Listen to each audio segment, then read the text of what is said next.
ito ay gabay lamang. Ito ang mga swerteng kulay sa taon ng 2025. Ayon sa Chinese Zodiac at mga feng shui experts, sa taon ng 2025, Year of the Wooden Snake, tatlong kulay ang itinuturing na maswerte. Ito ay ang green, blue, at brown. Ang kulay green ay kumakatawan ito sa paglago at kasaganahan. Perfect ito kung gusto mong magtagumpay sa mga bagong proyekto o negosyo. Maglagay ng mga green accents sa iyong bahay o opisina para makaakit ng good fortune.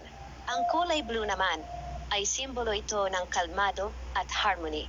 Ang asul ay nagdadala ng balanse at nagtataboy ng negatibong enerhiya. Suotin ang kulay na ito kung kailangan mo ng peace of mind at kumpiyansa. At ang brown naman, isa itong grounding color na sumisimbolo ng stability at seguridad. Maganda ito para sa pagbuo ng matibay na pundasyon sa iyong buhay at relasyon. Tandaan, ang mga kulay na ito ay gabay lamang. Nasa sayo pa rin ang magdadala ng kapalaran mo.